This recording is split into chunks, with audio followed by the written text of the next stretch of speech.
Hello children, welcome back to the next video. This is the third part of this chapter where we will discuss more concepts of this chapter.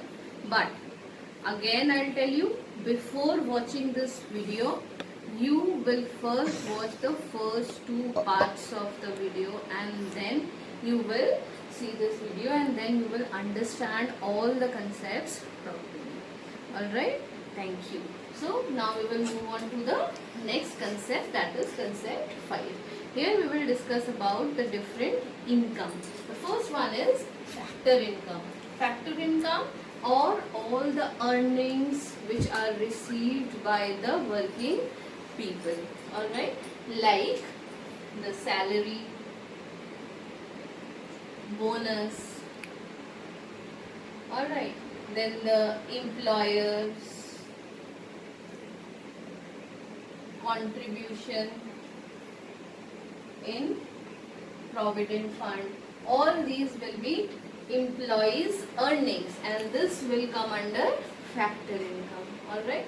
The next type of income is transfer income, which is the unilateral or one-sided income, like gift given or donation given, earthquake relief,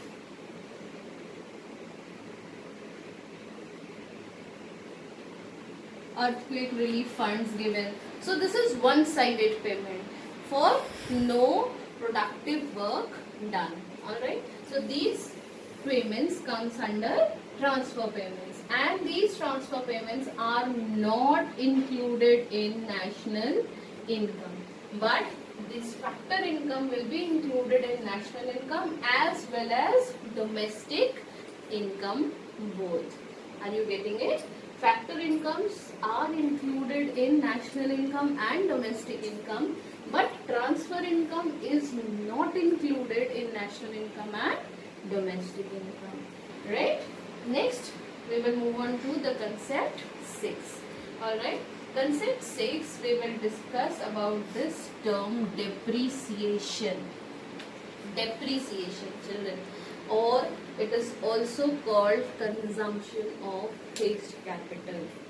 Fixed capital is that money with which we buy the assets of the firm.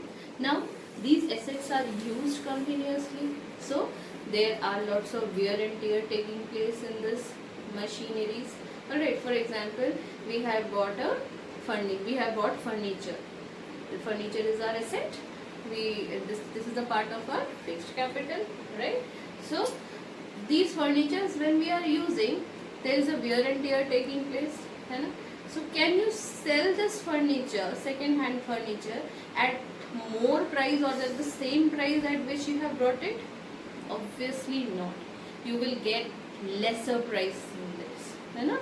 So the price which is getting reduced is the depreciation in price. It is the wear and tear taking place in the assets. The machinery which you are using, the repair which is being done for the any type of problem arising in the machine, all these are part of depreciation. That is reduction in fixed capital or consumption of the fixed capital. That is called depreciation. Now the other terms are gross investment and net investment. How these are related, I will tell you later. But first let me tell you what is investment. Investment is capital formation. Capital formation like purchase of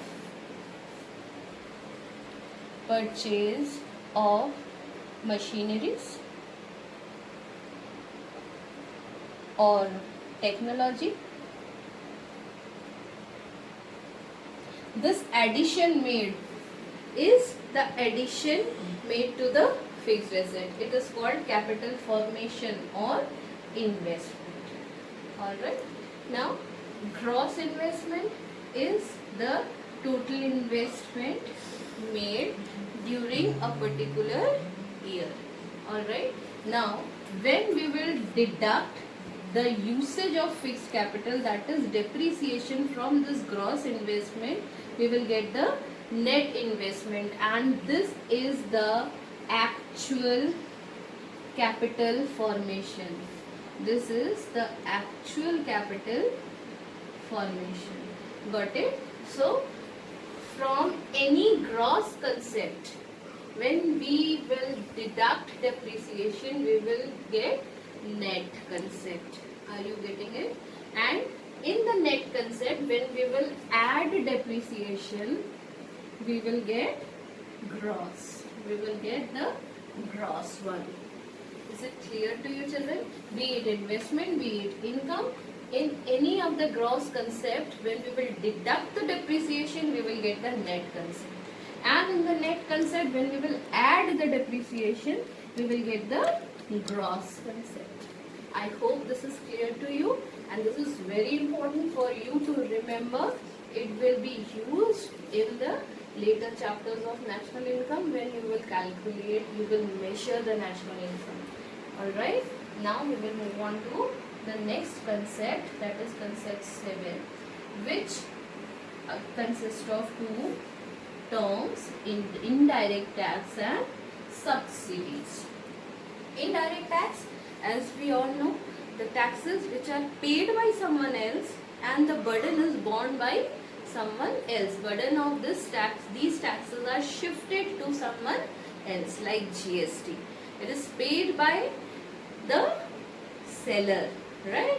And this burden is shifted to the consumers. So ultimately this GST is being paid by the consumers, right? And subsidies, what about subsidies? Subsidy is that financial help which is given by the government to the people, right? The part payment of anything which you are purchasing, like LPG you are purchasing at a certain price, but the rest of the cost of this LPG is borne by the government. So that financial help given by the government is called subsidy. Alright children, so from this indirect tax, when you will deduct the subsidy, you will get net indirect tax. Are you getting it? From this, when you will deduct this, you will get net indirect tax. So net indirect tax, again we will use in the measurement of national income, where I will tell you the difference between factor cost and market price. Alright, so in the factor cost, when you will add net indirect tax, you will get market price, and when from the market price you will deduct net indirect tax, you will get factor cost. Are you getting it, children? So this concepts will be more clear when we will start measuring the national income. Now we will move on to our 8th concept, that is NFIA. Now the next concept 8 we will discuss. The next and the last concept, I guess, in this chapter is net factor income from abroad. So before discussing this net factor income from abroad, we will discuss the components of NFIA. Alright, factor income, children. The factors of production are giving their services in the country as well as they are giving their services abroad also. Alright, so factors of productions are giving their services in the country, in the domestic level and at the international level also. So we are receiving certain incomes from abroad and we are giving certain money to the factors of income which we are using from abroad, right? So the components, the compensation paid to the employees.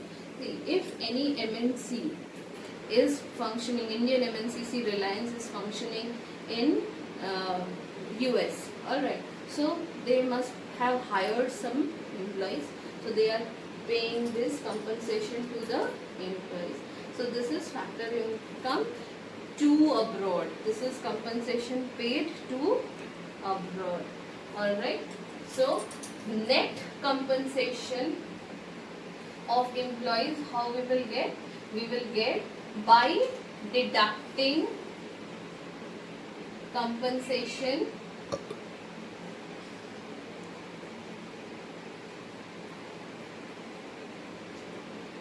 from abroad, okay, we will deduct compensation to abroad. Alright, whatever we have paid, we will deduct from whatever we have received. Then we will get net compensation, which actually we have received. Alright, whatever the net income we have received, we will get after we will deduct whatever we have paid from that. Are you getting it? Now in this net compensation, when we will add net income from property. Now children, again we can have property abroad, we can have property in the country. So sometimes we get income from the property and sometimes we have to pay income for the property abroad.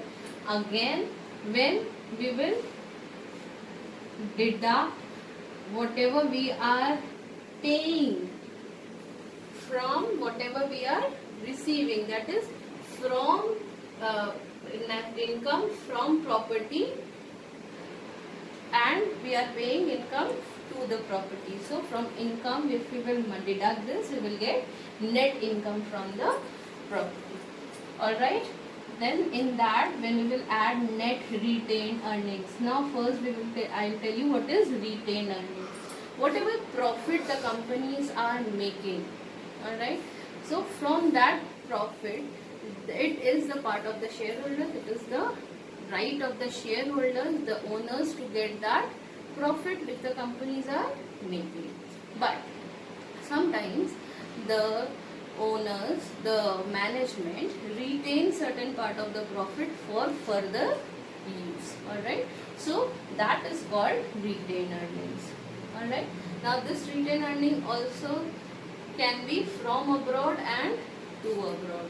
Alright, retained to abroad and retained from abroad. Again, when we will deduct to from, we will get retained earnings or net retained earnings. So when we will add net compensation of employees to net income from property to net retained earnings, we will get net factor income from abroad.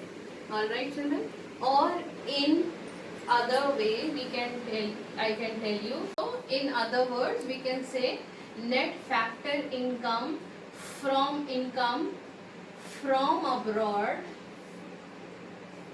Say when we will deduct net factor income to abroad,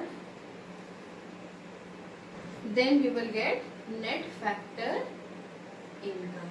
Alright, and this is used to estimate the values of national and domestic. So when in the domestic value we will add NFIA, we will get national.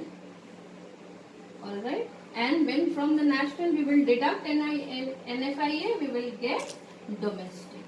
Alright children, that is all in this chapter. In the next video we will discuss about the related aggregates. Thank you.